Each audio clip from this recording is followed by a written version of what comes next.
ಸರ್ವರಿಗೂ ಶುಭೋದಯ. ವಿಘ್ನ ವಿನಾಶಕ ಗಣೇಶನನ್ನು ಮೊದಲಾಗಿ ವಂದಿಸ್ತಾ ಇದ್ದೇವೆ. ಸ್ಥಳ ಸಾನ್ನಿಧ್ಯ ಮಾಲಿಂಗೇಶ್ವರರನ್ನು ಸ್ಮರಿಸ್ತಾ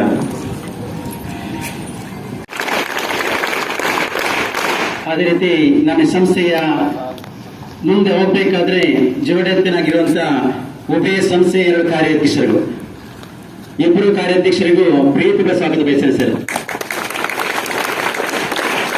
ನಮ್ಮ ಸಂಸ್ಥೆಯ ಪ್ರಾಂಶುಪಾಲರು, ಉಪನ್ಯಾಸಕ ವರ್ಗದವರು, ಅದೇ ರೀತಿ ಎಲ್ಲ ಟೀಚರ್ಸ್ ಕೂಡ ಸ್ವಾಗತ ಬಯಸ್ತಿದ್ದೇನೆ. ಅದೇ ರೀತಿ ಮುಖ್ಯವಾಗಿ ಮತ್ತೊಂದು ಹೆಮ್ಮೆಯ ವಿಷಯ ಅಂದ್ರೆ ನಮ್ಮ ಸಂಸ್ಥೆಯ ರೀತಿ ಅಂತ ಹೇಳಿ ಸ್ಥಳೀಯ ನಗರಸಭಾ ಸದಸ್ಯರು ಹಿಂದೆ ನಮ್ಮ ಕಾರ್ಯಾಧ್ಯಕ್ಷರಾಗಿದ್ದಂತ BG ಜಗದೀಶ್ ಸರ್ ಇದ್ದಾರೆ. ಸರ್ ನಿಮಗೂ ಪ್ರೀತಿ ಸ್ವಾಗತ ಬಯಸ್ತೇನೆ ಸರ್. ಅದೇ ರೀತಿ ನಮ್ಮ ಸಂಸ್ಥೆಯ ನವೀಕೃತ ಸಭಾಂಗಣ ಈ ರೀತಿ ಆಗ್ಬೇಕಂತ ಮಾಡಬೇಕಾದ್ರೆ ನಮ್ಮ ಸಂಸ್ಥೆ ಮತ್ತೊಬ್ಬ ರೀತಿಯ ಕನಿಷ್ಠರು ಸಂಡೇ ಅಂತ ಎನಿಸಿಲ್ಲ, ಅವರು ಆರ್ಕಿಟೆಕ್ಟ್ ಅನ್ನು ಕರೆದು ಆದಿತ್ಯವಾರ ತಂದು ಕೂಡ ನನಗೆ ಪ್ಲಾನ್ ಮಾಡಿಕೊಡ್ತಾರೆ. ಕನಿಷ್ಠ ಸರ್ ನಿಮಗೂ ಪ್ರೀತಿ ಸ್ವಾಗತ ಬಯಸ್ತೇನೆ ಸರ್. ಅದರ ಒಂದು ಹೆಮ್ಮೆಯ ಪುತ್ರ ನಮ್ಮ ಶಾಸಕರು. ಈ ಶಾಸಕರು ಅವತ್ತು ಬಂದಿದ್ದಾಗ ನಮ್ಮೊಂದು ಕೆಲವು ಬೇಡಿಕೆಗಳನ್ನು ಇಟ್ಟಿದ್ದೆವು. ಅದು ಬೇಡಿಕೆಗಳಲ್ಲ, ಅದು ಕನಸುಗಳು ಅಂತ ಹೇಳಿಕ್ಕೆ ಇಚ್ಛೆ ಪಡ್ತೇನೆ. 100ನೇ ವರ್ಷದ ಇತಿಹಾಸಕ್ಕೆ ನಾವು ಒಂದು ಸಭಾಂಗಣವನ್ನು ಮಾಡಬೇಕು.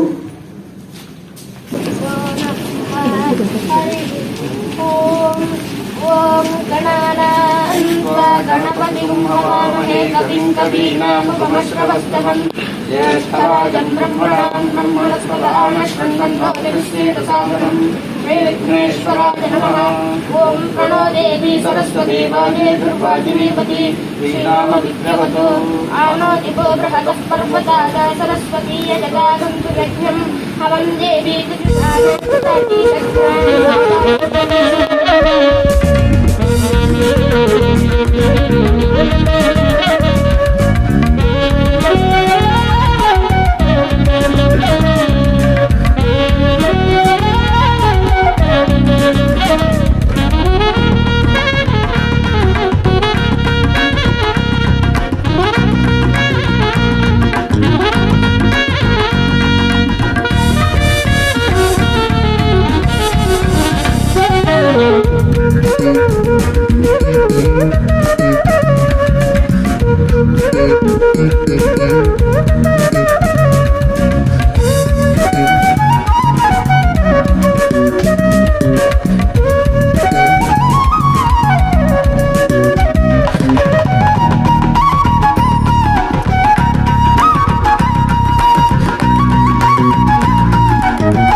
ಪ್ರೌಢಶಾಲೆ ಹಾಗೂ ಕಾಲೇಜಿನ ನೂತನ ಸಭಾಂಗಣದ ವಿಧಾನಸಭೆ ಕಾರ್ಯಕ್ರಮವನ್ನು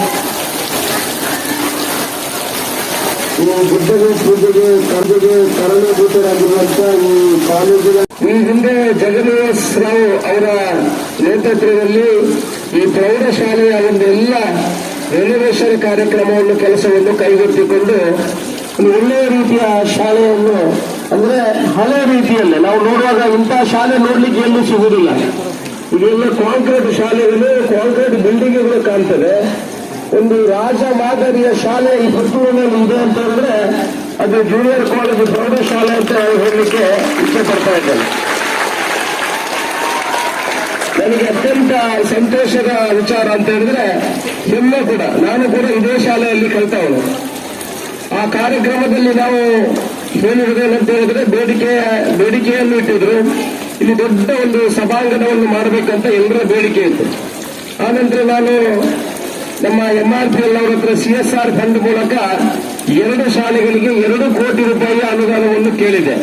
ಅದರಲ್ಲಿ ಹಾರಾಡಿ ಶಾಲೆಯಲ್ಲಿ ಸುಮಾರು 750 ಮಕ್ಕಳಿದ್ದಾರೆ, ಅವರಿಗೆ 1 ಕೋಟಿ ರೂಪಾಯಿ ಕೊಡಬೇಕು. ಮತ್ತೆ ಜೂನಿಯರ್ ಕಾಲೇಜ್ ಈ ಸಭಾಂಗಣಕ್ಕೆ 1 ಕೋಟಿ ರೂಪಾಯಿ ಕೊಡಬೇಕು ಅಂತ ವಿನಂತಿಯನ್ನು ಮಾಡಿದ್ದಕ್ಕೆ ಸುಮಾರು 1 ಕೋಟಿ ರೂಪಾಯಿ ಹಾರಾಡಿ ಶಾಲೆಗೆ ಅನುದಾನವನ್ನು ಕೊಟ್ಟಿದ್ದಾರೆ. ಮತ್ತೆ ಬೇರೆ ಶಾಲೆಗಳಿಗೆಲ್ಲ ಸುಮಾರು 1.5 ಕೋಟಿ ಅನುದಾನವನ್ನು ಕೊಟ್ಟಿದ್ದಾರೆ. ಈ ಶಾಲೆಗೆ 40 ಲಕ್ಷ ರೂಪಾಯಿದ ಅನುದಾನವನ್ನು ಈಗ ಬಿಡುಗಡೆ ಮಾಡಿದ್ದಾರೆ. ಇನ್ನು 40 ಲಕ್ಷವನ್ನು ಈ ಅವ್ರದ್ದು ಆರ್ಥಿಕ ವರ್ಷ ಏನಿದೆ ಅದರಲ್ಲಿ ಬಿಡುಗಡೆ ಮಾಡ್ತೇನೆ ಅನ್ನುವ ಒಂದು ಭರವಸೆಯನ್ನು ಕೂಡ ಕೊಟ್ಟಿದ್ದಾರೆ. ಇವತ್ತು ಒಳ್ಳೆಯ ರೀತಿಯ ಒಂದು ಸಭಾಂಗಣವನ್ನು ಮಾಡಬೇಕಂತ ನಾನು ಪ್ರಸಾದ್ ಕೌಶಲ್ ಶೆಟ್ಟರ್ ಹತ್ರ ಎಲ್ಲರ ವಿಚಾರಗಳನ್ನು ತಿಳ್ಕೊಂಡು ಶಾಲೆಯಲ್ಲಿ ಮತ್ತು ದೇವಸ್ಥಾನದಲ್ಲಿ ಧಾರ್ಮಿಕ ಕ್ಷೇತ್ರಗಳಲ್ಲಿ ರಾಜಕೀಯವನ್ನು ಮಾಡಬಾರ್ದಂತೆ. ಯಾಕಂದ್ರೆ ಈ ದೇಶ ಉದ್ಧಾರ ಆಗಬೇಕಿದ್ರೆ ನಮ್ಮ ಮುಂದಿನ ಪೀಳಿಗೆ ಮುಂದೆ ಬರಬೇಕು. ಅಲ್ಲಿ ನಾವು ರಾಜಕೀಯವನ್ನು ಸ್ವಲ್ಪ ಹಿಂದೆ ಇಟ್ಟು ಈ ದೇಶದ ಬಗ್ಗೆ ಗಮನ ಕೊಡಬೇಕಂತ ನನ್ನ ವೈಯಕ್ತಿಕ ಅನಿಸಿಕೆ.